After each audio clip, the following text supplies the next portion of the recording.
Hello and welcome to the Pinoy Planeswalker. My name is Felix and let me fix my table first. Okay, so we have Necron Dynasties. So I pre-ordered this. It was part of a group buy and it was pre-ordered at Madcap Gaming. So I have my Dragon Shield waiting for this deck for quite some time. So let's take a look. This is part of the Universes Beyond. If you're not familiar, Universes Beyond is Magic collaborating with other IPs. And so far, this is the first one that has a commander deck designed for it. The first one was Secret Lair, The Walking Dead, and then Stranger Things that had a Magic Universes Within theme. There's no word yet if this would have one. I also have a Street Fighter coming, and that's also part of Universes Beyond. That technically was the first Universes Beyond Secret Lair purchase I ever made. But this video is not about that. It's about this, the Necron Dynasties. To be quite honest, I am not that familiar with Warhammer 40k or 40,000. I do see some people playing it sometimes, but I have no clue what the game is about until this happened. So I selected Necron Dynasties because I don't have any black commander deck yet, and this solves that problem, I guess, my own problem. So I just created that problem. So I've been building commander decks, and this one, okay, will be a check on my checklist. I already have now a commander deck, so let's open this up. So how do I do that? The packaging is very different. I don't want to destroy the thing, so let me try not to destroy it.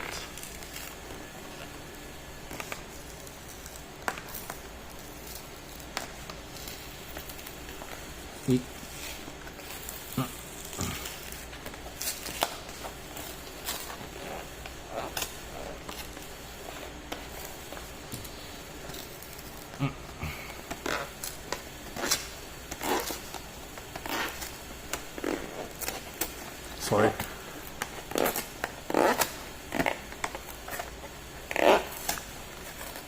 There you can see in the Gleam of Darkness of the far future, there is only war.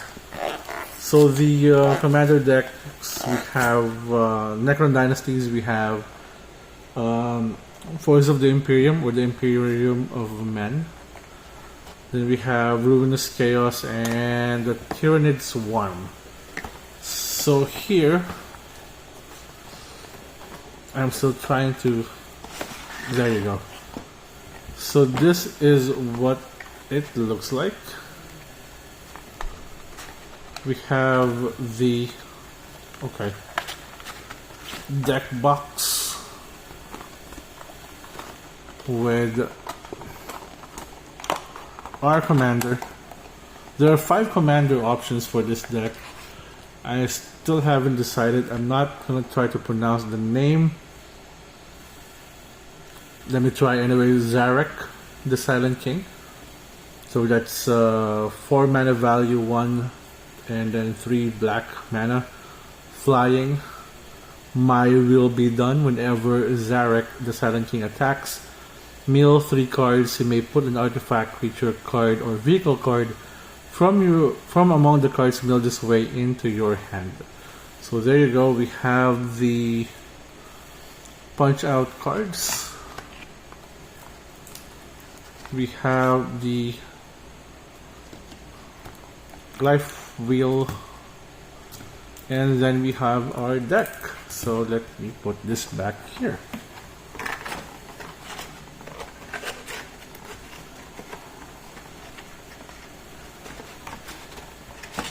Okay, so there. So here's the deck. It's weird because the Dominaria United packaging is already different from this. Yeah, it's already very different from this because they have separated the Fall Commander X and the tokens. Now, for those who don't know, I'm actually collecting this. I have 4 others somewhere here, but there I have this now. Yeah. So we have the tokens, we have the Necron Warrior.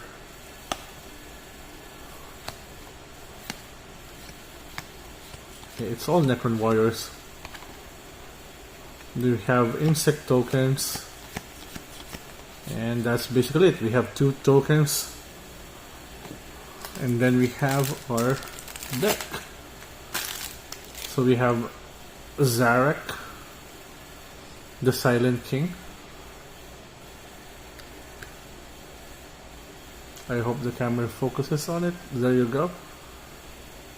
So that's one of the commander options. I might be sticking to that. Let's see. We have Emotech, the Stormlord, which works very well with our commander. And I do plan to keep it as is, or if I'll ever update that deck, I'll probably get the reprint ones that, you know, I'd like to maintain the border, you know, the Warhammer feel of it. So that's why I'm most likely not be tweaking the deck that much. If you could see, and the card looks really good. The foiling, I mean, this is foil. This looks really good. So we have Flayed 1.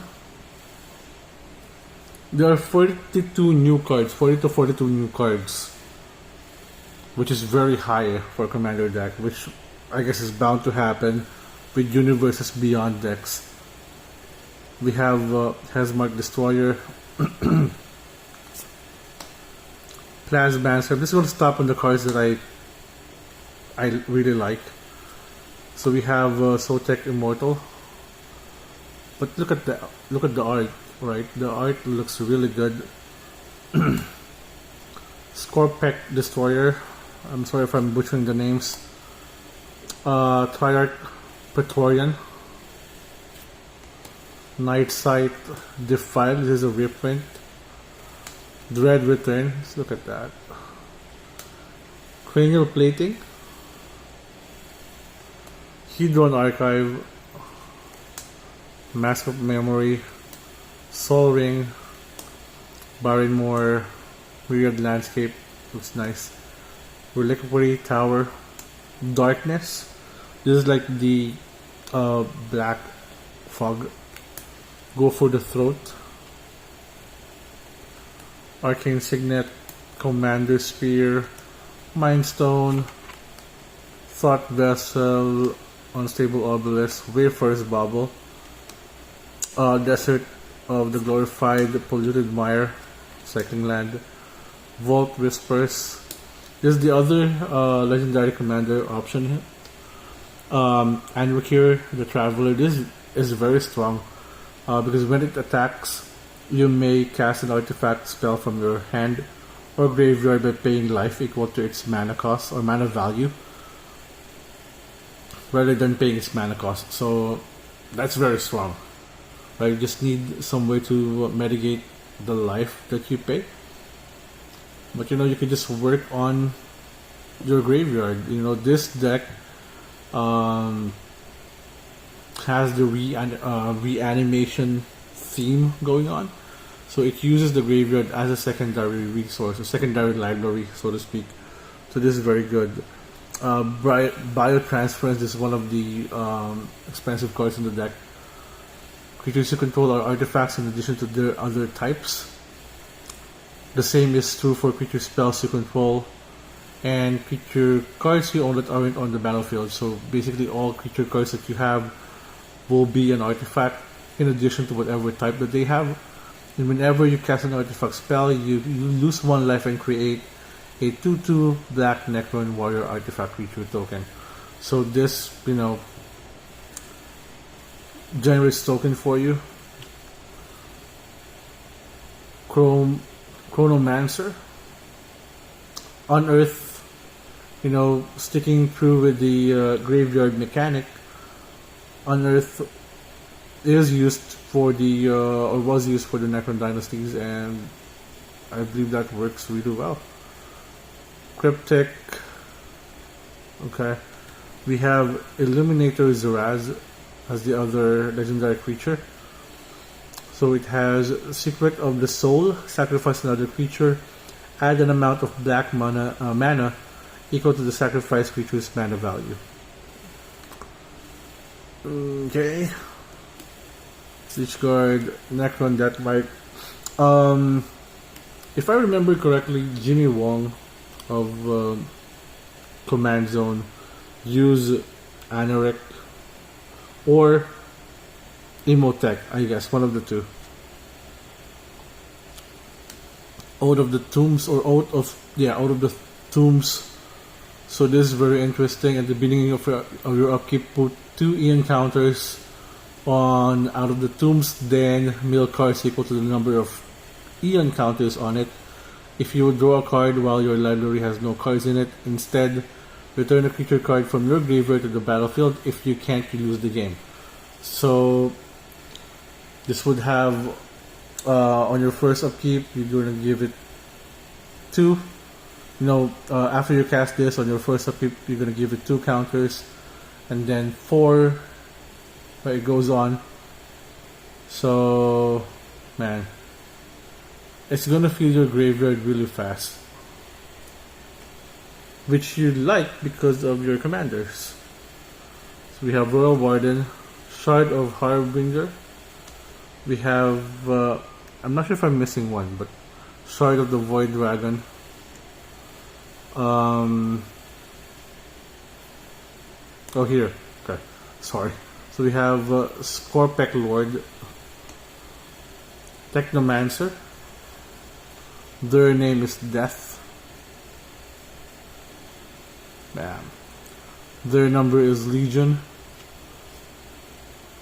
Tombblade, Trazyn the Infinite. This one is, I'm not sure if it's still the most expensive one from the entire Warhammer release, but there's Ghost Infinite with a lot of cards, so already combo potential for Commander. We have Thrark Stalker, The War in Heaven, Canoptic Scarab Swarm, Canoptic Spider, Canoptic Tomb Sentinel, Canoptic Wraith, Convergence of Dominion. So as long as you control your commander, activate abilities of cards in your graveyard cost 2 less to activate. Let's not forget that you have Unearth on your deck. And this goes well with not Crypto Thrall, which gives your artifact creature hexproof. This goes well with Ghost Arc, because when this is screwed, each artifact creature card in your graveyard gains Unearth until end of turn. So just have to pay 1 when you have this both. You have Necron Monolith, Unearth 1 for each creature. So speaking of lifelink, so you have this. When a creature dies, return that card to the battlefield under its owner's control at the beginning of the next end step. Scepter of Eternal Glory. So add 1 mana of any color, add 3 mana of any color, activate only if you control 3 or more lands with the same name. That's good. Another new card, Tomb of Fortress. Beacon of Unrest. We have Bleeding Death. Wow. You have Mutilate. You don't care much about your creatures dying because you'd like your cards to be in the graveyard most often than not with this deck. You have Cage Sun.